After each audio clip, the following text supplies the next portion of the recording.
Warm welcome to all the students for today's lecture. In this lecture, we will continue our discussion on data types, typecasting, and the data input-output in Java. So we begin by discussing about the variables and the declaration of variables. Whenever we declare a variable, it tells the compiler, the name of the variable, and then it also tells the type of data variable that is going to be held in that particular variable. Also, the place of declaration of the variable in the program decides the scope of the variable. Accordingly, the variable can be then called as a local variable, or it can be called as instance variable, or it can be called as class variable, as we shall discuss later. Now, how to assign values to variables? It can be done in two ways. One, using assignment statement. So we are going to assign some values directly to the variable. For example, variable name equal to value. So the normal assignment in this case is something like int x equal to 10. But Java allows also a different kind of assignment. For example, if you want to assign x, y, z, three variables, the same value 0, then you can very well go ahead and write x equal to y equal to z equal to 0. This is valid in Java. Another thing that you should remember is in Java, the variables that are just declared and they are not initialized manually, then those variables are automatically initialized to 0 by the Java JVM. Let us see some standard default values. If you have declared a variable of type byte, then by default, even if you don't initialize it, it is going to get initialized with 0 in terms of bytes. If it's a short variable, it is going to get initialized to 0 in terms of shorts. If it is a normal integer variable, then the default value of assignment for initialization is 0. If it is a long, it will be 0 again in long format. It can be written as 0L or 0 small l. If it is a float, the variable will be automatically initialized as 0.0, double 0.0, but in double precision. This will be in the single precision.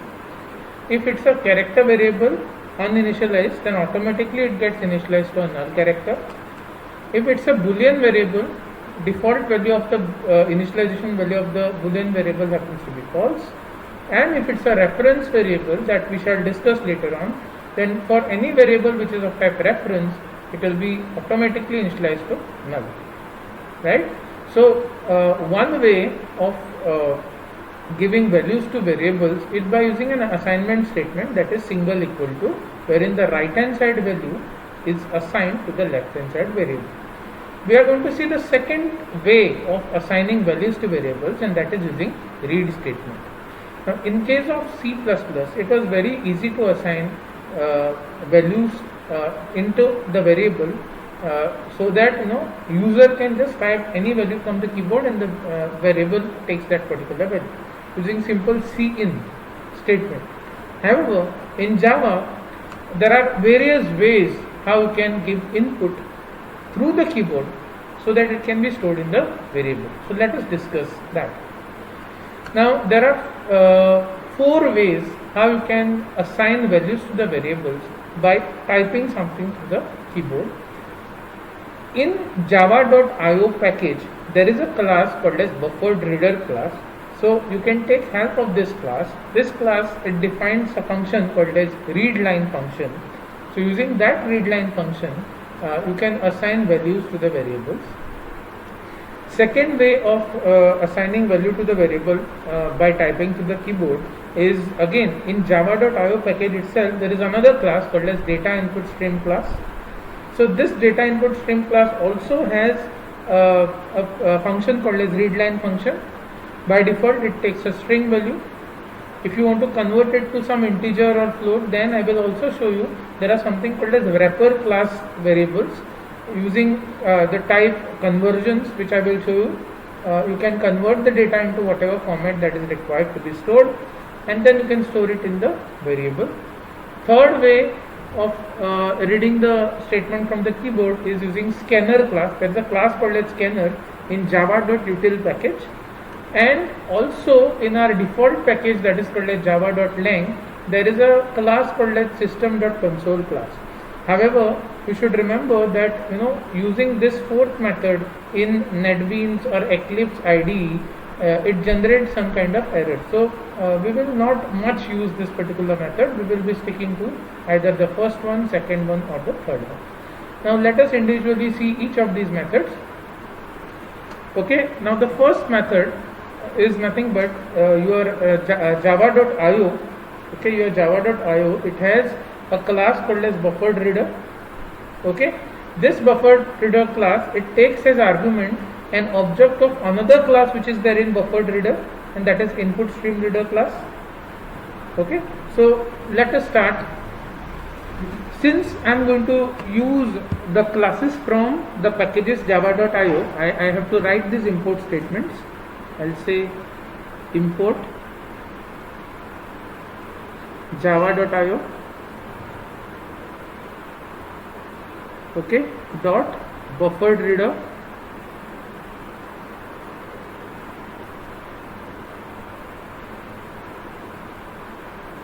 Okay, so I am importing this buffered reader class from java.io. Another statement, import java.io dot input stream reader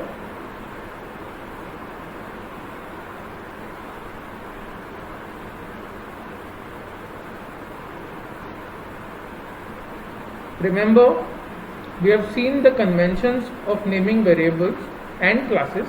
So whenever we name classes, and if the class name contains more than one word, then each word begins with the capital alphabet, and Java developers they have used the same convention, and that's why you can see input stream reader, it's basically a variable name or a class name with three words: input where I is capital, stream where S is capital, and reader where R is capital. Similarly for buffered reader, B is capital, R is capital. Next, I'll declare my class, public class,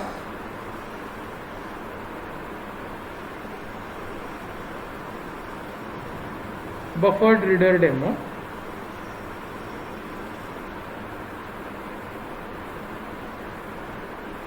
Okay. Now we will have a main method in this class, public static void main string args. It takes string arguments. Now I just told you that buffered reader class, that is having this function called as readline, it takes as an argument an object of input stream reader class. So I declare, I create an object of input stream reader class first. So I will say input stream reader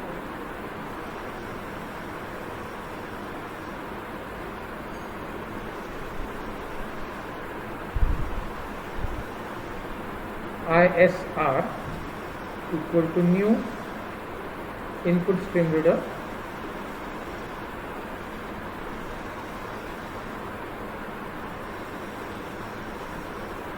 and it takes as an argument system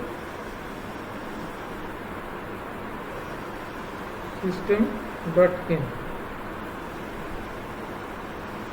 Okay.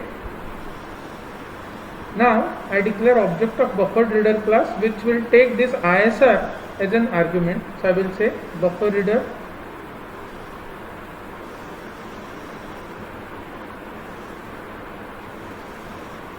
BR is the name of the object, is equal to new buffered reader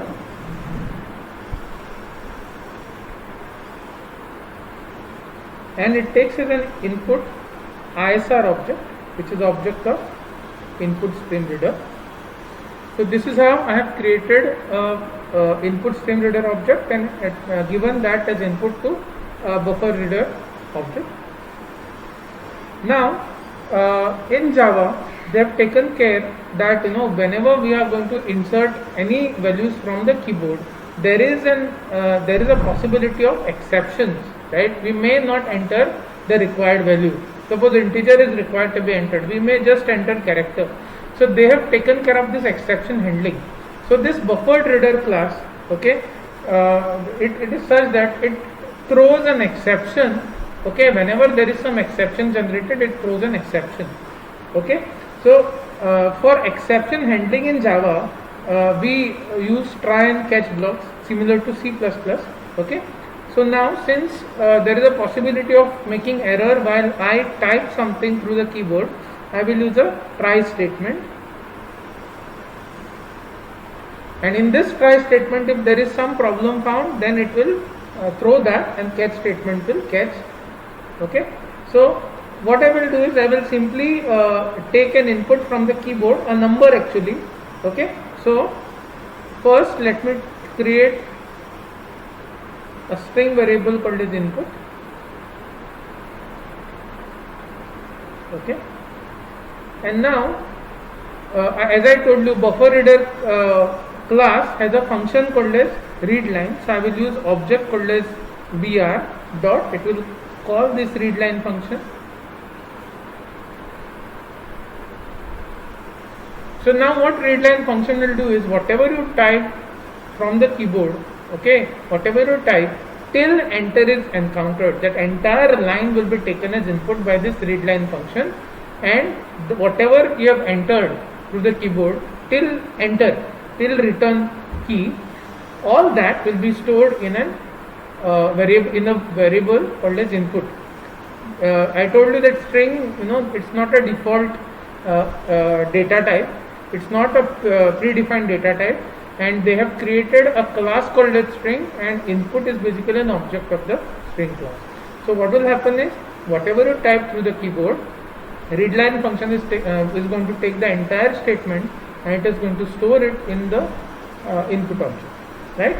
But suppose I want from the keyboard, through the keyboard, I want a number and not a string. Then what? See, this readline function by default assumes that whatever user is going to type from the keyboard is a string value, right? Now if I want a number, then I need to do something called as type conversion, right? So let's declare an integer n, and now in Java we have something called as wrapper classes, which we are going to see later on. I'll be using one wrapper class called as integer, where I is capital, and this integer wrapper class, okay, it has a function called as parse int,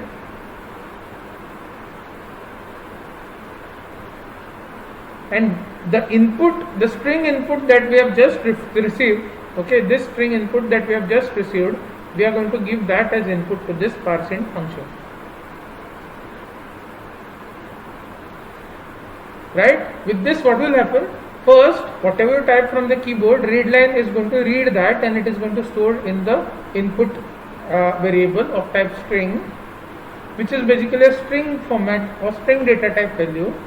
But since I wanted a number from the keyboard, which is entered to the keyboard, then what I am going to do is I am going to declare another integer variable, okay, and then this input, which is a string value, is going to be given as input to a wrapper class called as integer, and parse int is the function that is going to convert the given string into integer. So what will happen with this right hand side thing is the input that is taken from the keyboard, which is by default assumed as string, it gets converted to an integer, and that will be stored in n. So that's how I have got n, okay. Finally I will print now system dot out dot println. I am going to print, I am going to take that same value and I am going to print square of the entered number. So I will say square is, okay, and I will just say n into n.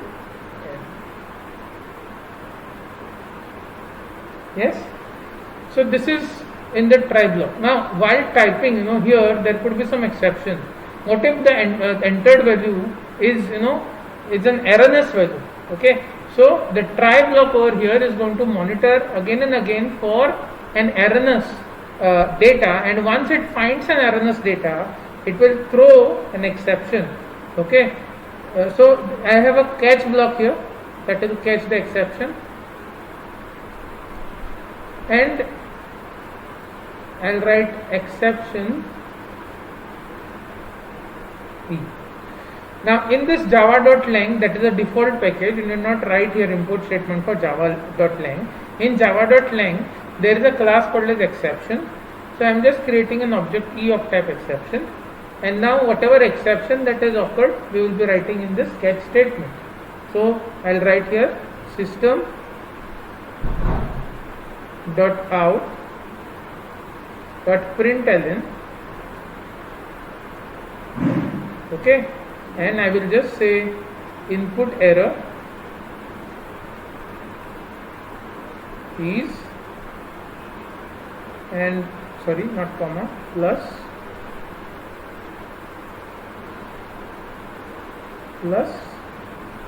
I'm going to print E. Fine.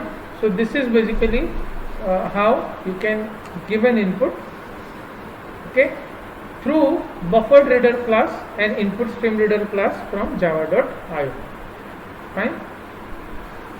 Now the second way of doing this is that in java.io package itself there is another class called as data input stream class. We can also take help of this particular class, right?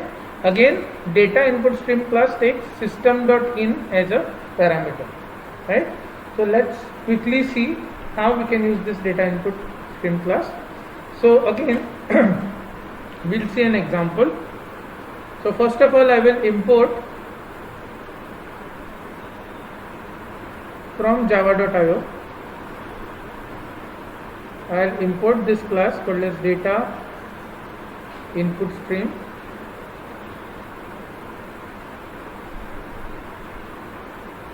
which again has another function called as readline function. Then I will create a class,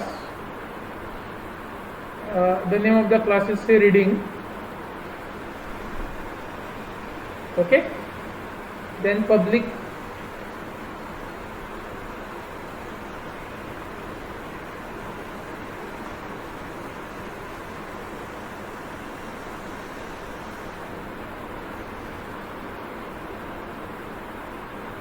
this is declared a public void main function. Now in this void main function, the very first thing is we are going to create object of data input stream class. So I will write data input stream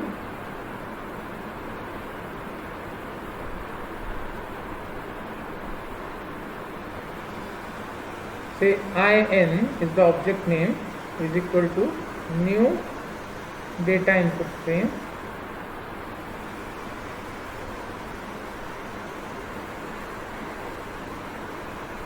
and in bracket, okay, I don't have space, so I'll write here system dot in will be given as a parameter. Again see S is capital here.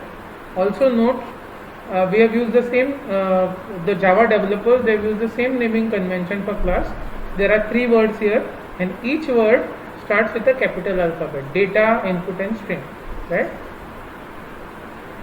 Now I will declare a number, say integer int number, okay, I will initialize it to 0, otherwise also Java will do it, and then a floating point value, I will call it as float number, and I will assign it to 0.0.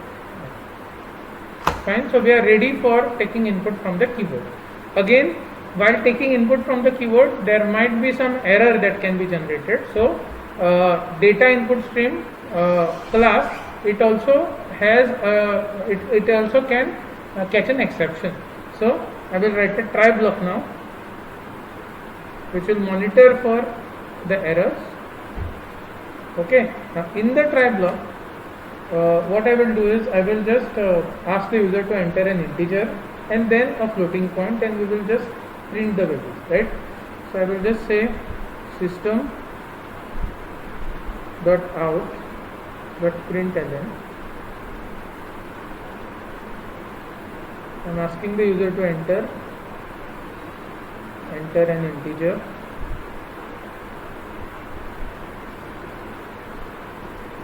Okay, and now the value that is entered through keyboard will be stored in this int number. So I will write int number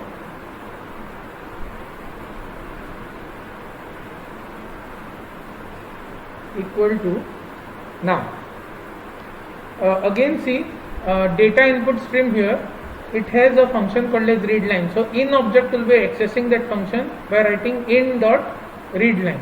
However, here also it is assumed, the class assumes that whatever value that is entered through the keyboard is by default a string value. Now since I want integer number, again I will be using the same type conversion using wrapper class of integer.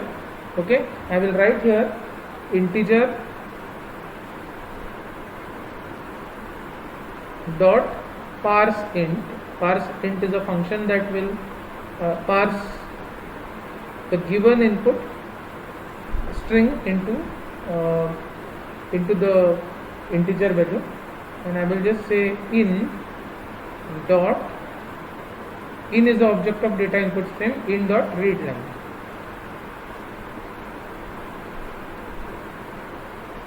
Fine. So what will happen? Brackets are, see, whenever you have operator precedence, you know the brackets are always executed first.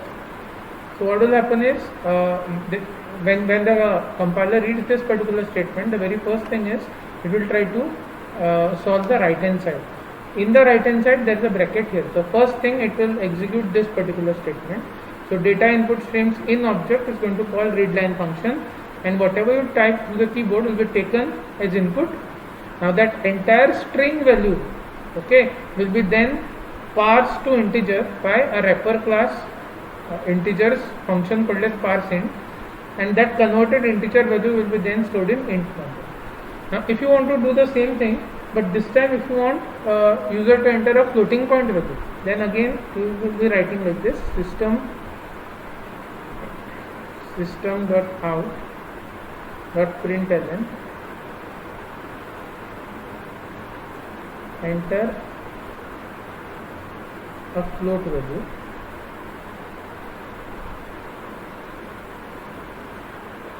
and then we'll say float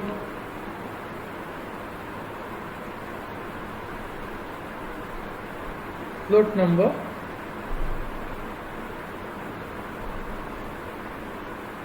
which is a variable that we have declared here equal to, we will be using a wrapper class called as float. Okay, so float dot a function called as parse float, which will convert or which will parse the string into float. Okay, and then it is inside the argument is in dot readLine.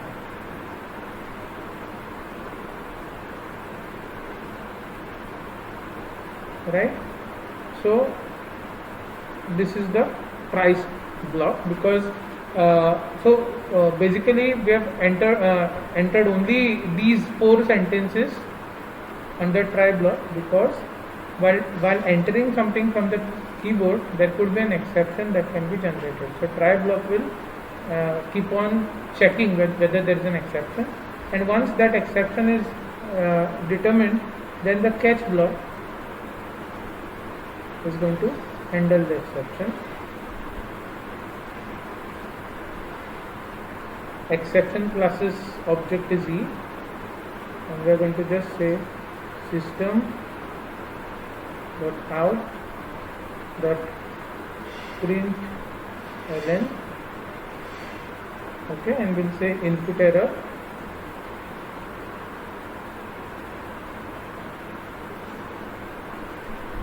okay, and what is the error?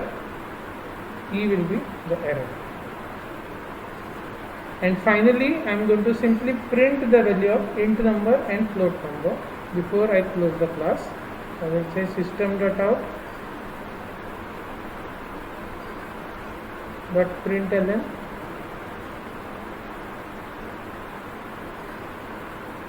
int number equal to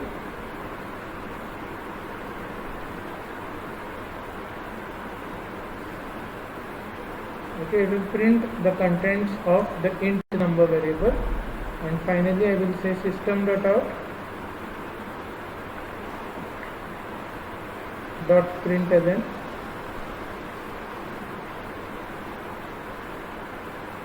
next float number I will print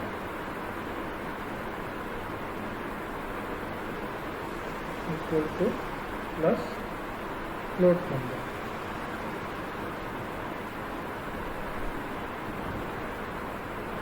Okay, so this is the end of your public static void main that you opened here. This is the bracket, this is the closing bracket of public static void main, and this is the closing bracket of the class.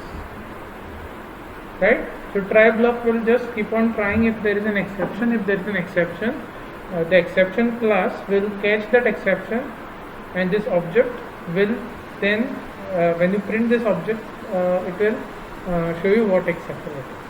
So this is a second way of taking input from the user to the keyboard using data input stream class of java.io. Right? Now the third mechanism is a better mechanism where type conversion is actually not required. There is a class called as scanner class.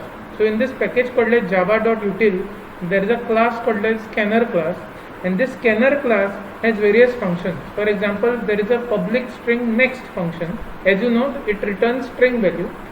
So next function, whenever you use, it finds and returns the next complete token from the scanner class, whatever is scanned, right? But it is of type string. Similarly, we have already seen read line. Here there is another function called as next line. So this next line function or method of scanner class, what it does, it moves the scanner to the next line and returns the input at the string. So entire input that is written through the keyboard before enter, okay, before the return key is pressed, everything is stored and it is written as a string. Then suppose you want to enter a byte value, then there is a function called as next byte which returns byte itself. So there is no type conversion required if you use this next byte. Similarly, there is next short. It scans the next token as a short integer. Then int, there is something called as next int function. It will read the thing from the keyboard and treat it as an integer value. Right? No type conversion required. Similarly, next long function, it will treat whatever you type from the keyboard as a long value. So no type conversion is required. Similarly for float and double.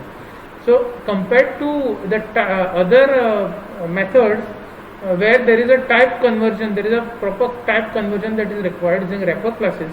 Here we don't require type conversion, right? Now let's see an example of this. Okay. So since we are using java.util package, okay, we will import that first. We will say import java.util, and in this java.util there is a class called as scanner. Notice that S is capital. Okay, now I will create a class, say scanner demo.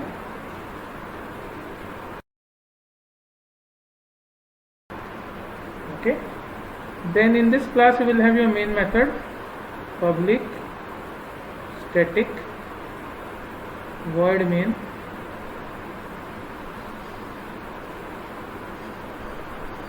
okay, string args. Now in this I am going to first create an object of scanner class so that I can use all those methods. Okay, so I will say scanner, say sc equal to new scanner, and here also it takes as an input system.in object as an argument. System.in object is from java.len class, and basically it represents the keyboard, standard input device. Then I'll take a string variable, say string s, and here, so what I'm trying to do is, whatever I type from the keyboard, I'll be storing that in variable s and treating that value as a string value. So I will simply say sc dot next line. Okay, because we already know that when we use this next line function, it basically treats the entire input as a string. Okay, till enter is encountered, the full string is stored. Okay, that's the first one. Suppose I want to treat the input from the keyboard as an integer, then I will just say int a equal to sc dot next int. So this will do what? Whatever you type from the keyboard will be taken by this function, it will be treated as integer and it will be stored in a. Okay, and so on. And then accordingly we can do the printing. So this is a simple example of how scanner class can be used directly. Fine. Now since we are using dedicated functions here, exception handling in this case is not required. Okay, because it is going to generate an exception there itself. If the function that is going to read integer, purposely you enter some character, then what will happen? ASCII value of that will be stored in it. Okay, so this is how we can do it. So this is the closing bracket for static void main, and this is the closing bracket for the class. Okay. Now there is certain thing that we need to see here. Now here there are two functions. One is next function, the second is the next line function. The difference is, if you use say sc.next, okay, in place of sc.nextLine over here, if you just say an sc.next, this function, it skips a blank line. Suppose you just keep on pressing enter, you want to enter a blank line, okay, or so next function will skip this blank line, whereas next line function, it will be able to read the blank line. This is the only difference. Second, the scanner object in our case here it was sc, the scanner object that reads next int function, it cannot be used to read a string using next line. So a different scanner function will be used. Okay, now in this context, okay, whatever I have written here, okay, this will not work. Why? Because your sc object that we have created, it is actually going to read a string using next line. So the same object we should not use to read an integer. So as a result, I will have to create another scanner object, say s1,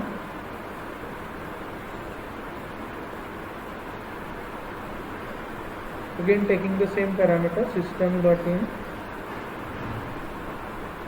and then for taking the next integer input I will have to use s1 and not sc.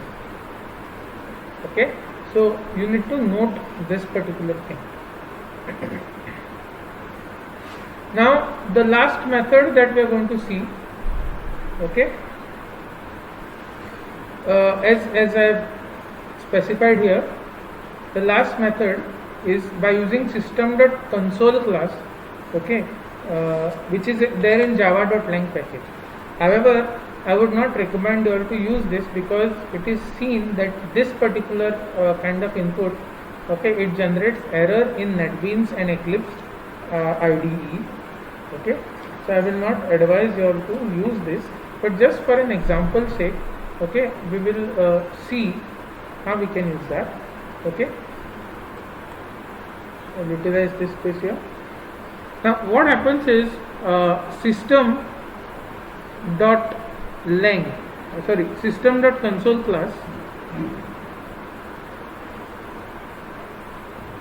okay, this class is present in our java.lang package, and as we know, java.lang package is by default imported. You don't have to write import statement for this. Now this particular system class, Okay, system is a class. System class, it has a static data member out. Okay, and this static data member, which is called as out, is of the type print stream. Now this print stream class, it has defined a static method called as println. So this println function accepts a string as a parameter to display it on a default output device, that is monitor. So we will just see how we can use this system.console class. So I will just declare public class console demo. So this is our class main function.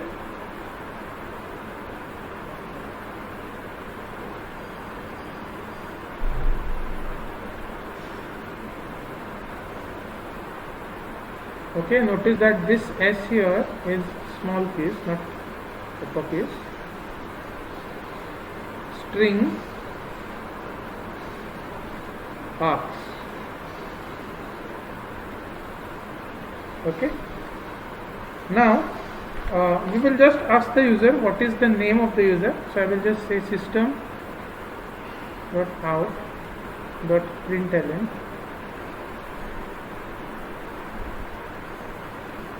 What is your name?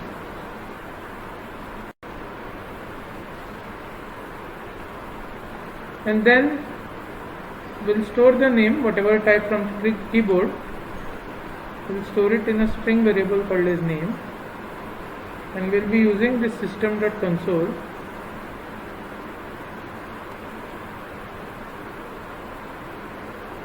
dot readline function.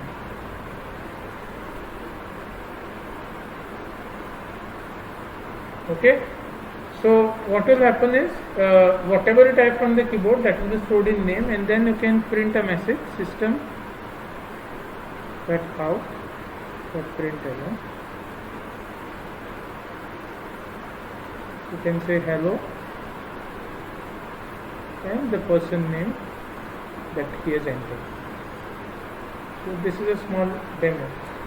Please note that when you are going to use this system.console.readline, okay, when you are going to use this in NetBeans IDE or Eclipse IDE, there is an error which is generated. So we don't use this often.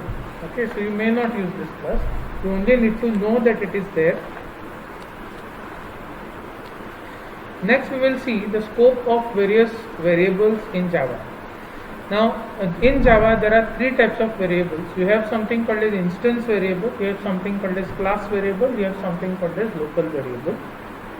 Instance variables are associated with objects. So whenever you create a class, okay, and whenever you create variables of that type, okay, you may declare the variable as you may declare the variable as public, private, or it can be kept default. But whenever these variables are created, what can happen is, if you create an object of the class called as sample, so sample s equal to new sample,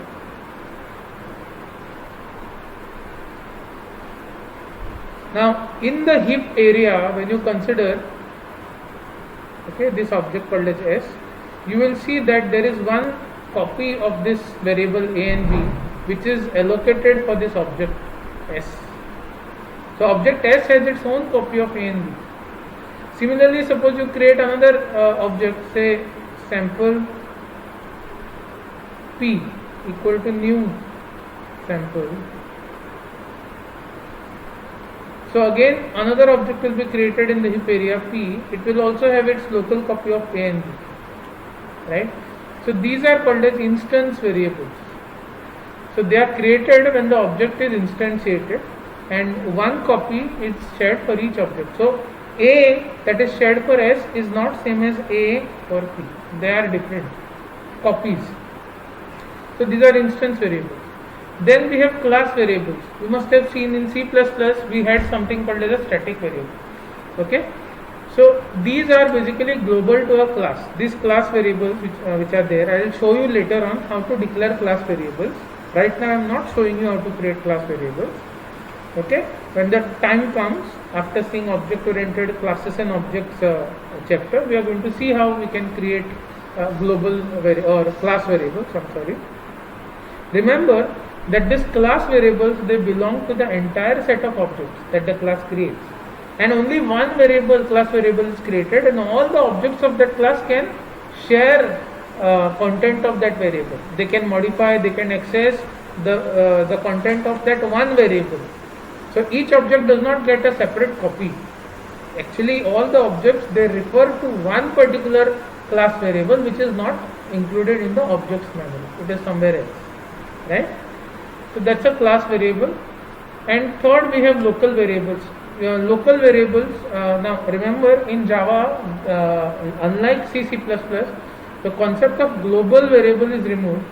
Okay, so now what is local variable? Local variable is nothing but these are the variables that are defined within the methods of a class. Within a class, you define methods, right? So within the method, whichever variable that is declared, or whichever variable which is declared within the method, that variable is called as a local variable. And lifetime or scope of such variables is the delimiters of the method. So, okay. Now you have to see this. This is very important difference between C++ and Java. Now you see in this particular example here, this is the outer scope, outer block or outer scope, which has a declared variable x with 10. Now you have inner scope here or inner block, and within that there is another variable of the same name x being created with value 15. Whereas this was allowed in C++ and this was allowed in C, in Java this is not allowed. So whether it is in the same or a different scope, okay, Java says that two variables cannot have the same name. Okay, they cannot have the same name. So this is not valid in Java. Remember, although you will say that this variable is in a different scope and this variable is in a different scope, still, okay, Java, to be safe, Java does not allow you to create the variables of the same name even in two different scopes within a program. We move on to the next concept called as symbolic constants. Now symbolic constants are basically the names which are assigned to the constants. Okay, they are declared using a keyword called as final, type name, data type name, then the symbolic variable name equal to value. For example, if I want to create a constant called as 100 and I want to give it a name called as strength, then I will have to declare it like this: final int strength equal to 100. So by declaring final over here, see, remember in C++ we used to use a keyword called as const, C-O-N-S-T. So in Java we use a keyword called as final. So this final keyword tells that this strength, okay, it's not a normal variable, it is basically symbolic constant. It's a symbol for a constant, numeric constant. It's a symbol. As a result, okay, you cannot change the value. For example, suppose in a program you have already declared final int strength equal to 100. Later on in the program, suppose you try to change strength equal to 200. This will be called as illegal operation by Java. It will not allow you to assign a different value to the strength variable. Having already assigned 100, it will not allow you to assign 200 again later in the program, right? As part of convention, these symbolic constants we always write in block letters like this. It's not a rule, but it's a convention, and people should use this convention because Java developers, they have used all these conventions. So when you are going to use inbuilt methods, constants and so on, you should be able to use them in the right way. Okay. One more thing, this symbolic constant which are there, it cannot be declared inside a method. Okay, so to be used only as they are to be used only as a class data member in beginning of the class. This is very important. We move on to the next topic called as typecasting. Now, typecasting means it is basically a mechanism to convert a variable from one type into the variable of another type, right? So this is a typecast operator that we use. Okay, so how do you write the syntax? Data type variable 1 equal to data type variable 2. By writing this, what I am saying is variable 2, which is of a different data type, I'm trying to convert it into a type which is same as that of variable 1. For example, I have an integer variable m that is assigned 50. Suppose I want to store this m in another variable n, but by converting it into byte. So what I will do, this m which is already an integer, I will use a typecast operator. I will cast it to byte, okay, a shorter spaced data type than int, right? Okay, or a smaller data type than the int. I am forcing m to become a byte. I am casting it to byte, and then that I will be storing in n. Okay. Similarly, I can also convert this integer into long, right? In these two mechanisms, remember that whenever we are casting a larger data type to a smaller data type, it results in data loss. Okay. For example, you know double. Double is basically 8 bytes. Using typecasting, suppose a double variable you are trying to convert it into say short or say int. Short takes 2 bytes only. Int takes 4 bytes only. Right? Or suppose you want to, and so on. Right? Suppose double you want to convert to short.